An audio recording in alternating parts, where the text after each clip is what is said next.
గంగా స్నానం, తుంగాపానం అని అంటారు కదా. ఈ రెండు నదులకు ఉన్నటువంటి ప్రాధాన్యత ఏంటి? మన దేశంలో దైవాన్ని నదీమ తల్లి రూపంలో దర్శనం చేసుకోవాలి అని వేదం బోధిస్తుంది. యావతేర్వై దేవత ఆస్తా సర్వా వేద విధి బ్రాహ్మణే వసంతి అని కావచ్చు. అప్సు మే సోమో బ్రవీదంతర్విశ్వాని భేషజ అని కావచ్చు. సలిలము అన్న పేరిట సముద్రం వఃప్రహిణోమి స్వాం యోనిమపి గచ్చత అని కావచ్చు. దేశంలో ప్రవహించేటటువంటి సమస్త నదులు కూడా ఆరోగ్యాన్ని మనకు అందించేటటువంటి దైవ రూపాలు. అందుకోసమే ఏ దేవతారాధన చేసినా ముందుగా కలశ పూజాంకరిష్యే, కలశమును నీటితో నింపి కలశ పూజ చేసిన తర్వాత ఆ కలశం నీటితో దైవాన్ని, ఆత్మను, మనలను, తెచ్చిన పదార్థాలన్నింటినీ, పూజా సామాగ్రిని శుభ్రంగా చిలకరించిన తర్వాత అవన్నీ కూడా పవిత్రమైనవి, మనం కూడా పవిత్రమయ్యాం అంటూ అర్చనకు ఉపక్రమిస్తాం. ఆధారం ముందుగా నీటిని పూజించడం కనుక నదీమ తల్లిని పూజించాలి. గంగే చ యమునే చైవ గోదావరి సరస్వతి నర్మదా సింధు కావేరి జలేస్మిన్.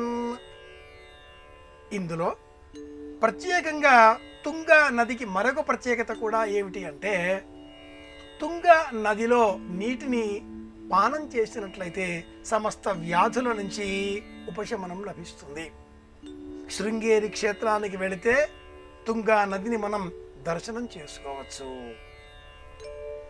ఆ నదిలో నీరు ఎంత స్వచ్ఛంగా ఉంటుంది అంటే, అలా చేతబుచ్చుకొని దోసిలిలో ఆ నీరు తీసుకొని ఇలా తీసినట్లయితే హస్తరేఖలు కనిపిస్తాయి.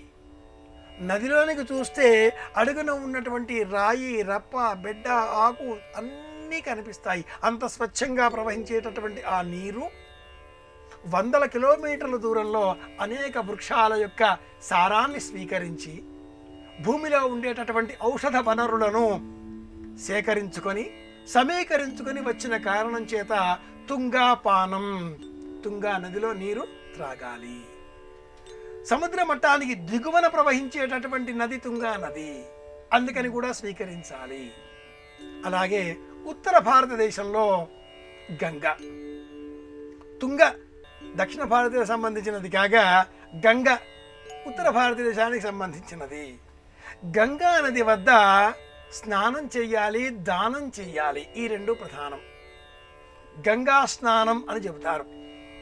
గంగా గంగేతి యోబ్రూయాతి యోజనానాం శతైరపి ముచ్యతే సర్వ పాపేభ్యః విష్ణులోకం సగచ్చతి అంబ తద్దర్శనాన్ముక్తి.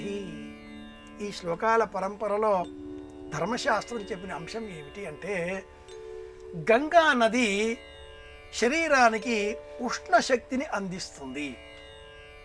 ప్రాణాన్ని నిలబెట్టే శక్తి ఆ గంగ నీటిలో ఉంది కనుక బాహ్యమైన ఆరోగ్య సమస్యలను తొలగించే నిమిత్తమై గంగా నీటితో స్నానం చేయడం, ఆంతరంగికమైనటువంటి రోగాలను తొలగించుకునే నిమిత్తమై తుంగా నదిలో నీరు పానం చేయడం. గంగా స్నానం, తుంగా పానం అందుకే విధించింది ధర్మశాస్త్రం. ఇంటిలో మనం స్నానం చేసే సమయంలో కూడా ఈ కొళాయి నీరు విప్పుకొని ఆ బకెట్లో నీరు పట్టుకునే సమయంలో కూడా ఒక్కసారి గంగాది సమస్త తీర్థ రాజాలను స్మరించుకొని ఇదే గంగా నీరు, ఇదే తుంగ అన్నట్లుగా సంకల్పం చేస్తే ఆ నీటితో చేసే స్నానం వలన సమస్త దోషాలు తొలగిపోతాయి. ప్రమాణం ఎలాంటిది అంటే మనస్సు ప్రధానం అని కూడా తెలియజేస్తుంది.